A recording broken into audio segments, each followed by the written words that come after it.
They're trying to look out for the knockout here in this first half. Obviously, no lead safe.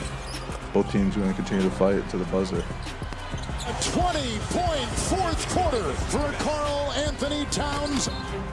He hit some threes, got to the rim, played great down the stretch. They were down 2-0, but go on the road down by 20 and win coming from behind. This is a great team win, but we got to be better than we were tonight if we expect to find a way to get another win. There's no two ways about it. It's been a weird postseason with all these enormous comebacks. Knicks come from 20 down last night to beat Indiana. They remain, however, the Pacers do, the favorites in this series. Indiana minus 200. The Knicks are plus 170. Game 4 tomorrow night. The Pacers are 2.5-point favorites going into that game. And so I will ask this question for those of you just getting up and joining us. Alan Hahn, Jay Will, who was at the game last night, and the Morris twins, Morris and Markieff. I'll start with you. Who's in control? Where does the series stand right now? If I said to you, where are we in this series right now, one in which a home team has yet to win a game, what would you say?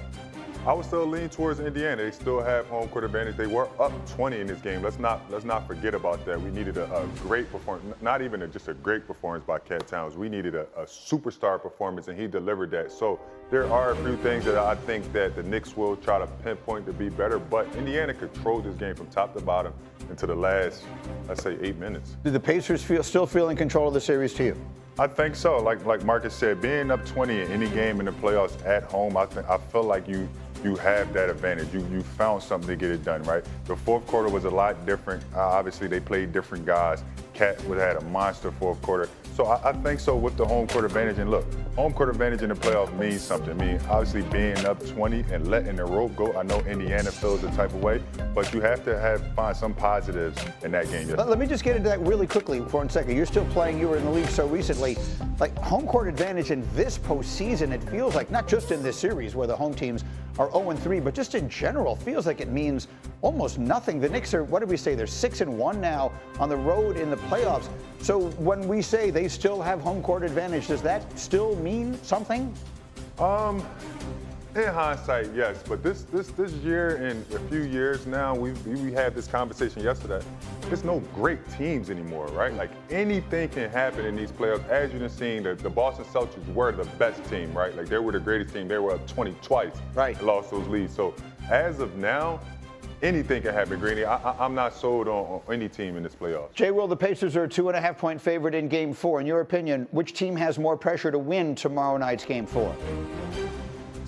I think the Knicks do. I mean, look, this is the Pacers team that has lost Game 3 of the last 2 series. They did it against the Bucks and they did it against the Cavs, right? So this is familiar territory for them.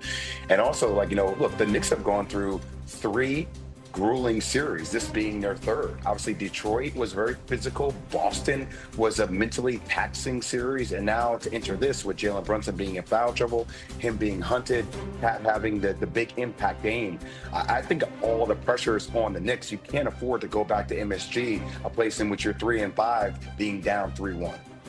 There's no question that you have to keep winning games here because they have to make up for both games at home.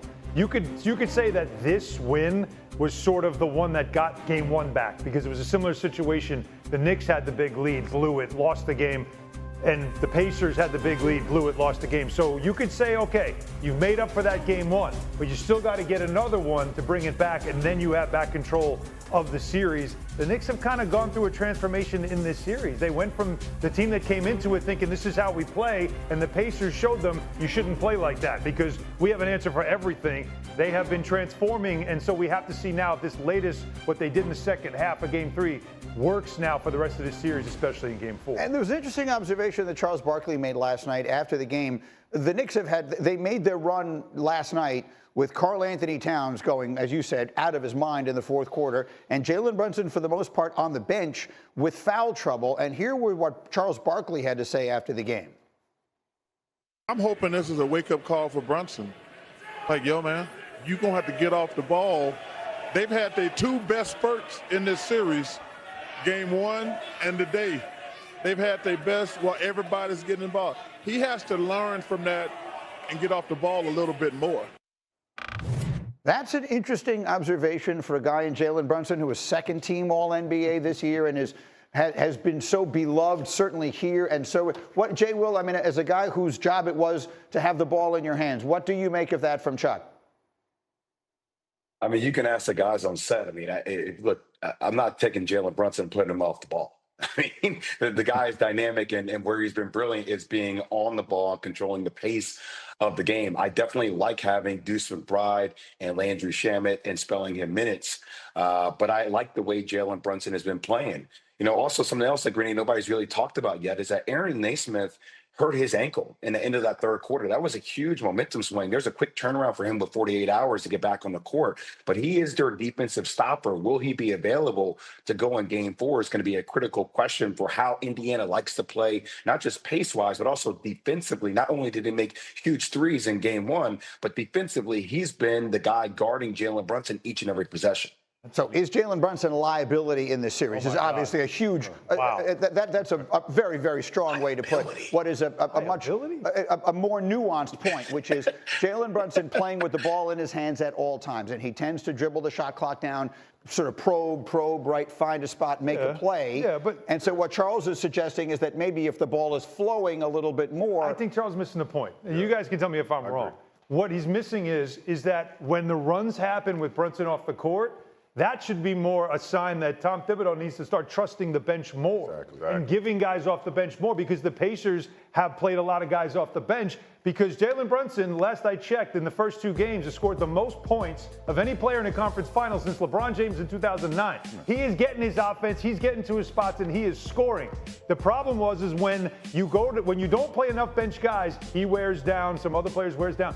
But you need to get production off your bench. You need to get defense off your bench. And that's what you're learning when he is on the bench, is that you're getting guys coming in and making a difference. They got to lean on them more. Well, how about that idea? The idea that perhaps when the ball, that's what Charles Barkley is saying, to be clear, is that when the ball is moving and everyone gets a little more involved, the Knicks are one of those teams, and there's certainly, feels like half the NBA does this, where they play ISO, they have one guy who's just going to try and make his play, draw the defense, and then either make the right pass or make the shot.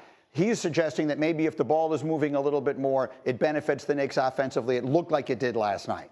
I mean, to Chuck's point, I get what he's saying. As a team, they went on runs with Jalen Brunson on the bench, right? The pace kind of picked up. But it doesn't make sense. Jalen Brunson has been in this position. He's the reason why they even in the conference finals, right? And also, these guys have been playing together. He knows when he needs to get off the ball. Jalen Brunson's a really smart player, really educated player. The 5 guys around him, they all get their shots. Let's just talk about Cat. I don't think this had anything to do with Jalen Brunson. Cat had a dominant performance in the 4th quarter, and he had to do it with Jalen Brunson on the bench. But Jalen Brunson is a plus for the Knicks at any time. I don't think he holds the ball too much. I think they need him to be super aggressive to even stay in half of these games. Yeah, and clearly, Jalen Brunson is the most important player on the team by a wide margin. The question is whether there were certain things around the margins that they're able to figure out. Cứ lần lượt cho mình cho đến hết.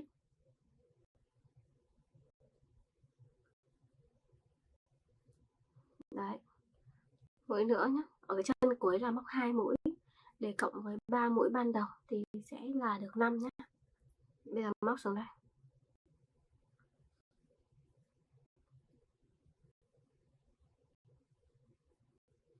Móc vào đây. Đây sẽ được cái phần như thế này. Cái phần len nó dài dài thế này, 2 đầu bo tròn. Đấy, bo tròn ở 2 đầu như vậy, rồi giờ sẽ móc cái hàng tiếp theo lên. Mình sẽ sử dụng sang cái màu len trắng nha mọi người.